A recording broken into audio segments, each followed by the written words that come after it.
What's up again, people? You know, I had a really interesting day. It was long, and I know some of you have these types of days. You're not necessarily tired, but you're mentally tired. You had a long day. You just want to kick back. I think I'm going to do that. So I'm heading home and I'll do that. But, today I want to talk to you guys about parenting, right? And I know you're wondering, how is that relative to bad behavior? Well, you can draw your own conclusions about behavior relative to, being a good parent, right? And if you're not a good parent, then you're a bad parent, and that is behavioral, right? So once again, these things are all connected. And, who you are as a person will affect, to some degree, how well you parent your children. Now, in this case, I'm not talking about situations where your child is doing delinquent things and, you taught them right from wrong. We're not talking about that necessarily, but we're talking about your attitudes as parents. Now, some of you couples may be married. Some of you are just, were casually dating and you had a kid in the process and you're co-parenting, right? And, in any case, it requires both of you guys to effectively manage and raise that child to be the best that they can be. And you're going to have equal input. Now, when we get into behavioral issues, some people, some parents may have a disposition, right? Meaning that one parent may be strict and the other parent may be more lax or relaxed and casual about how they go about, parenting and making that child do this or that, or getting that child to cooperate. But with, the way that you guys look at each other is important in the eyes of that child. And I really do mean that, because children are like sponges. Every curse word, every, bad thought that you think out loud, these kids will soak these things up and they will effectively become you one day, because what you're doing is how you're going to influence them. So when it comes down to parents cooperating with each other, that's a whole entirely different aspect of what needs to happen, right? Because, anything you're doing that's positive is going to have a positive effect on your child, right? But when you guys look at each other and you feel a certain way about each other, you have that disposition thing I was talking about. And, one parent may not respect the other parent, or just, various ways that this can play out. But, the child is going to see all of this stuff and, they're going to be affected by it. Now, why am I talking to you about this? Well, I know many of you out there are parents, right? The world is growing. The world at large is growing. So therefore, people are procreating, and those people are parents. So I think that this is an important video to have, because, many of you, you're those parents who don't get along too well. In some cases you do, but you may invalidate the other parent, right? If one parent tells the child to go to bed at a certain time, you're that parent who says, "Oh, it's okay." And then you get a little more leverage with the child, because you're giving in to the child's demands. And in some cases that's a good thing, but then sometimes, that's not good character building for the child. So you invalidate your co-parent by, not standing a solid line, standing together and having that child witness both of you guys together make decisions. Also, certain things like, if you have little boys, maybe haircuts and stuff, or a little girl, some of the activities she may want to get into, if she's an athletic child and she wants to do sports or something, you may be a father who's all for that, and you may have the mom who doesn't really agree with you on that. So there's a lot of ways where there can be conflict or disagreement, and the child will experience, the whole of that disagreement, of those, disagreements. And they're not necessarily negative all the time, but it's about the disposition, like I said, of the parent and what they're willing to allow to be seen by the child in reference to how they're going to treat that co-parent. And that is very important. In many cases, because there are a lot of single mothers, I noticed that a lot of single mothers will take out their frustrations on the other parent, and they'll use the child as a prop to unleash that anger or whatever their disappointments are, right?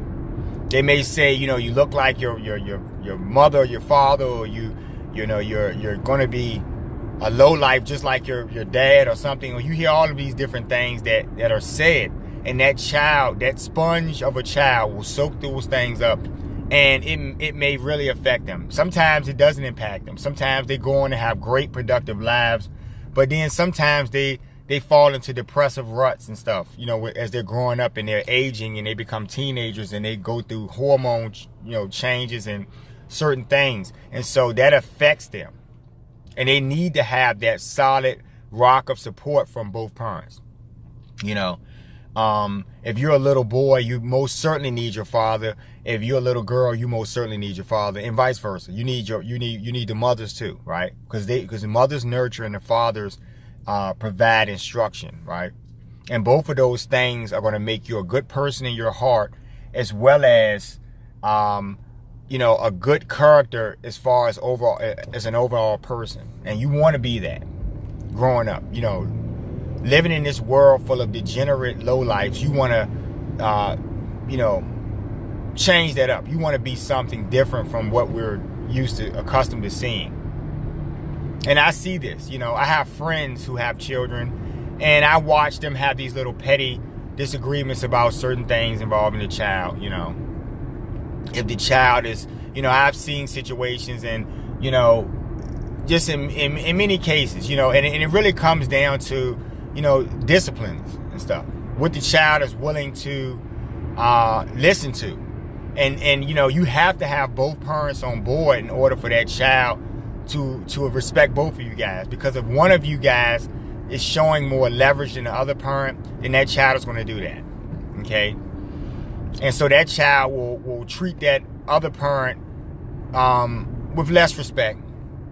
And that'll be a problem for the parent, and eventually it'll be a problem for the whole family, because it'll break off into the disagreements between the parents, and then the child will be affected by that. The child is never the cause of anything. The child is merely a child. So anything that they do is something that you probably taught them subconsciously, whether you know it or not, right? I've seen situations where, and these are for older couples, that have grown children or teenage children who are close to grown, being adults. And I've seen these situations where,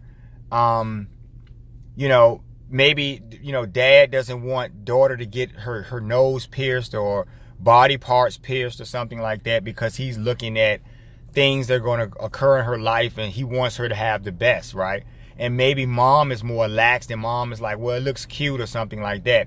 And so these are the disagreements that get in the way of effective parenting, right? Because both of you guys have to be on the same page.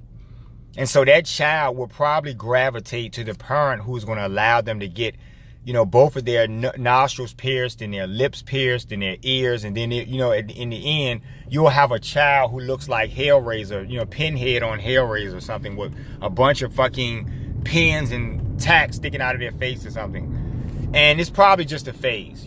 They're childish, right? They're growing up and developing, so they're not sensible as far as doing certain things like that. But you don't want to send them out into the world and have them not know when to dress it up, and try to be more classy about some things. They're going to need to get a job one day. They're going to need to start their own business one day. And, unless you guys have a boatload of money, you're going to have to get out here in life, and you're going to have to hustle and work. So these things are connected to being a good parent. There are those of you who are really, really, really stubborn, and you're going to say, well, blah, blah, blah. And the first thing you're going to do is hear what I'm saying, and you're going to immediately go attack your other co-parent. You're going to attack that parent because, you know, you feel like you're right and no one can tell you anything, and that parent is wrong, right? But it should be an agreement between both of you guys. That's what I'm saying right there.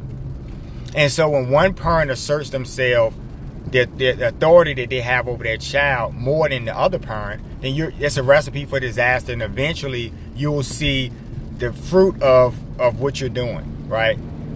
It'll manifest to you guys. And so, you know, the child will be sitting there trying to figure it all out, and you guys will still be tit for tatting, you know, everything that you're doing. So I just want you guys to think about that.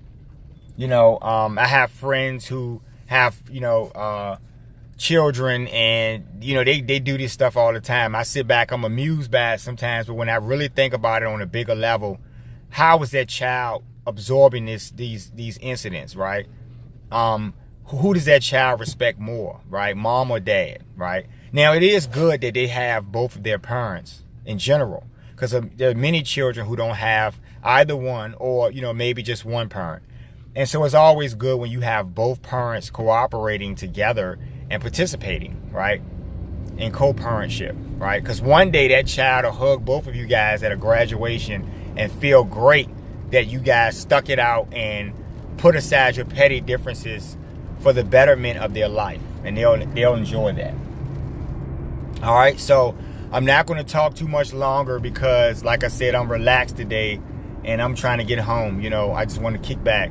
So you guys make sure that you like the videos and share them. If you feel that you want to leave a comment in the comment section, please do so, because this is one of those issues. I know many of you may have children, and I want you guys to weigh in on what you think about co-parenting and how, you know, that is in, because what I'm saying is really logic. I'm really giving you logic here. You know, it's always better to have both parents, because that child did not come, you know, by way of immaculate conception, right? That child was conceived by two people. So those two people should be in that child's life ongoing. All right. So, you know, y'all have a good day. Please subscribe if you will. And we'll be talking soon. And I want y'all to think about that though. You know you love your children. So do right by them. You know, try to give them the best that you can. And if another parent is involved, try to cooperate with that parent, and, you know, put aside your petty differences and try to do the best for the betterment of that child's life. All right. So until we talk again, have a good day. See you later.